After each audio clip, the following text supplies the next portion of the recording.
Hey everyone, I'm Amy Palmer and welcome to the Westport Show. On today's episode, we're focused on inspiring women in business and female entrepreneurs. From media to retail to art to politics at home, it's happening right here in this incredible town. First up, we're talking to Samantha Yanks, the co-founder of the Connecticut Edit and the editor-in-chief of Westport magazine. From her days at Vogue, Oprah, and Hamptons, her talent shines through in her multi-platform brand that she co-founded with her daughter, Sadie. Samantha talks about pivoting and staying true to her talents. Check it out. So the Connecticut Edit is a platform that my now 17-year-old daughter, Sadie, and I started close to 5 years ago. And it's a place where we gather the community together to talk about what's new, what's happening, from events to store openings to restaurants. And it has a very big piece of it, which is our philanthropic platform. So how are you bridging Gen Z Alpha through Sadie and what you're doing? Because those are two vastly different audiences. What have you learned from her? She very much thinks on her feet. And if she sees something and she loves something and she thinks it's something that will resonate with our community, then that's the kind of the direction that we go in. You know that when you go to the Connecticut Edit or you're recommending something, it's quality. What's the secret there? The thing that we feel so passionately about with the Connecticut Edit is that it became an authority.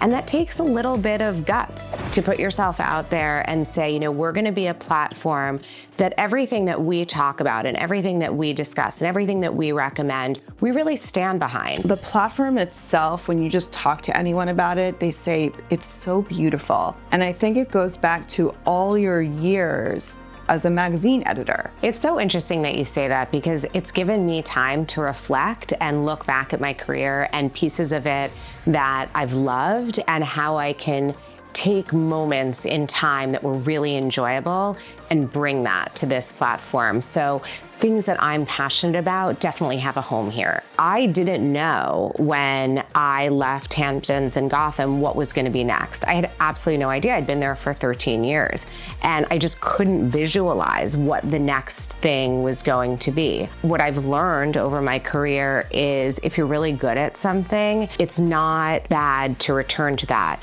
You just have to be able to evolve. Is there anything you want to add about the Connecticut Edit? What are the bigger plans for it, if you can tell us? There's clearly something in the air, and people from different communities kept asking, are you going to launch here? You know, Sadie's going on her next adventure, and as my equal partner in this, I want to see where she ends up living, and I guarantee you that community is going to need content.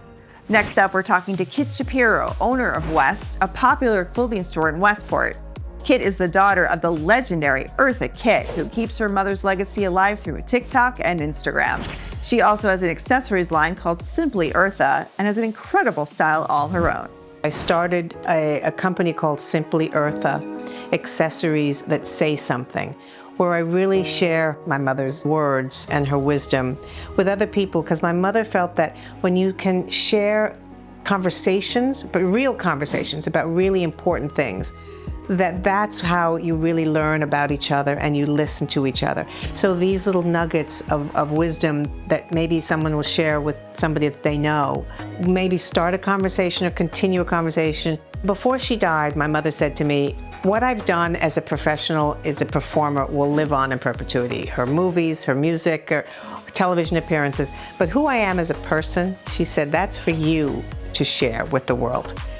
And who she was as a parent, and the incredible amount of love and caring and support that I got from her as a parent was so special and continues to be special. I'm still blessed by all of that she gave me, this foundation that I have been built on.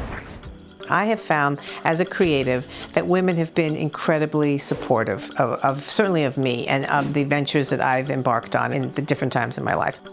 It's really interesting, as a women-owned business in a small town, I realize how many other businesses are also owned and operated by women.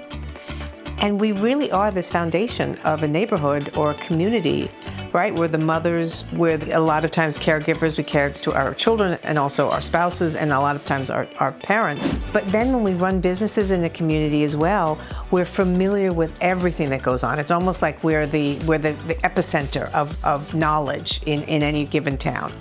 And so I think to support each other as women is such an important thing. And having daughters, I think it's also even more important. And I think that it's really important to just, have each other's backs. Next, we sat down with Meredith Goforth, the founder of House of Prim. House of Prim is an organizing company that focuses on efficiency and systems, something we all need.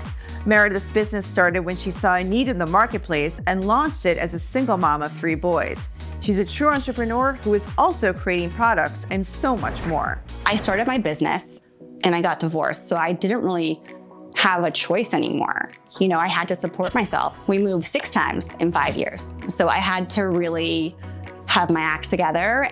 And I quickly realized if I wasn't organized and didn't have systems in my home, I was not gonna survive, quite frankly. House of Prim is a style-focused organizing and design firm. At heart, I'm an editor. I worked in magazines for a very long time in New York City. I'm always looking for a better solution. And I've found if I'm frustrated with something in my own life, my own home, you are too. And I realized that organizing was not something that came naturally to a lot of people. There is a way to make any area, any space look as good as you possibly can. We do a really good job of making sure whatever we're doing looks incredible, but is also really smart. Everyone is different. It's about knowing how you live and then just creating a system that's going to work for you, really through containers and labels. It's a really big part of it. I thought this was just going to be like one client once a month or something, maybe. I had no idea that it was going to become what it's become. So I would say it was just believing in myself and a lot of hard work, a lot of 3 a.m., 4 a.m. wake ups before I had to get the kids somewhere. I remember running into someone in Home Goods actually and being like, oh yeah, I'm gonna start this organizing thing. And they were kind of like, oh, that's nice. I just had to kind of believe in me. And I thought that what I had to say was worthwhile and would help people. And I just kind of focused on that and moved forward in that way. With over 200 million views on social media, Dr. Tanya Elliott is quickly becoming a force as a health influencer. Known for her straight-up advice served up in bite-sized content, Dr. Tanya sees social media as a way to connect with millions of people in ways she never could by sitting in an office. She's innovative, smart, and with her audience growing by the day, her star is on the rise. I started off on Park Avenue in private practice as an allergist.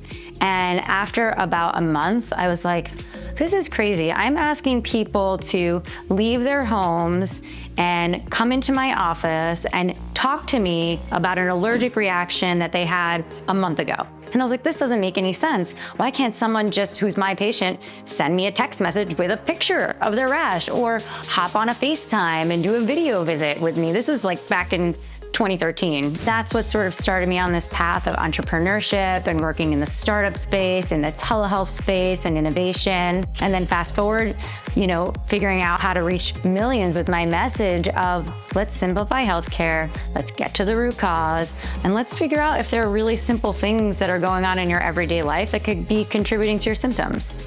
I do 2 things. One is consulting on the healthcare innovation side, and the other is I'm a health influencer, just providing people with everyday tips, helpful information so that they can be their best selves. How has social media helped you in your mission? Where could I meet people where they are? Well, they're on their phones, they're scrolling, and I could reach millions this way. In fact, I've reached over 80 million people with content.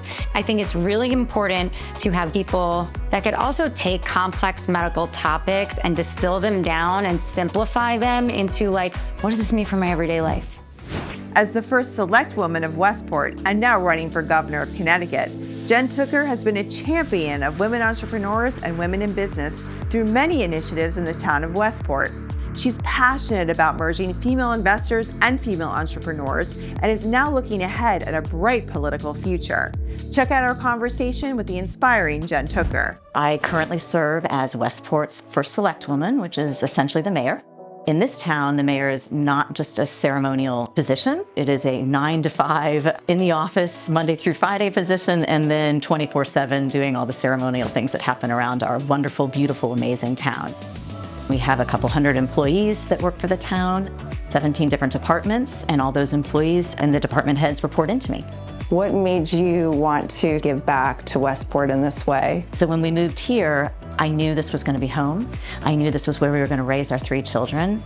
And I wanted to test whether or not going into local government, into a local government position, was the way I could give back to my community. And it turned out to be my calling. What I will say about Westport is we have a long history of really respecting and responding to female leaders. I am not the first Selectwoman of Westport. Tell me about the various programs in Westport that are available to women to increase their education in terms of their economic viability. Through Startup Westport, which is our latest initiative to really connect founders, funders, female founders, female funders in specifically the tech and innovation space. I want women to find their network, to find their people, to find their career opportunities, and to grow their businesses here in Westport. Kerri Rosenthal is the founder and creative director of her brand that's located right here in the heart of Westport. Known for her Drippy Heart series to her clothing line, it's amazing to think it all started with her picking up a paintbrush and believing in herself. She's inspiring to talk to, and her belief in her vision makes her the ultimate Westport woman. I'm an artist first. We decided to take my artwork and apply it to different products and categories and things that I believe in and I love. I think that there were a lot of steps that led me in this direction. I started in the fashion industry. I did that pre-children. I started to feel like, okay, I love being a mom, but I really miss working and being with other people and creating. I picked up a paintbrush one day and started to paint, was never taught, and went down to my basement and painted for a year. Friends would come over, they loved my artwork. I was like, you've gotta be kidding me, but okay. And one day I had an art show and we sold every piece. From there, I went into interiors. No education, I was not a schooled interior designer, but people liked my style, my home style. They would come see the art, they would see my home. They asked for me to do their house too. Little by little, I was like, okay, well, let's see if I can do it. And 60 houses later, I had an interior design firm. At that point, I decided that maybe this was the time to take everything I know and put it into one brand. And I opened my first little store across the street in Sconza Square. The next step was to design my own clothing line. It doesn't take off immediately. That's the other thing I'm gonna say. Just because you make it live on a site, just because you talk about it on Instagram, or you do paid advertising for it, doesn't mean it takes off, and it doesn't mean you should stop selling it.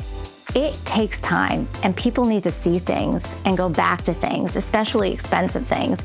Some categories, like blocks of love, I think that didn't take off until a year later because I believe so passionately in my heart about it, I didn't drop it and I didn't give up.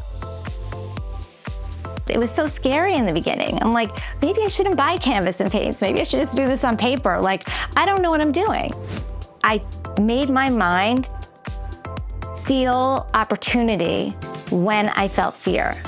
And fear is a great thing. It leads to doors opening. Show yourself that it's actually not scary and you might actually succeed. It's the only way for me to launch a business as an entrepreneur. That's all the time we have for right now. Thanks for watching The Westport Show. Westport is for women. I'm Amy Palmer, and we will see you next time.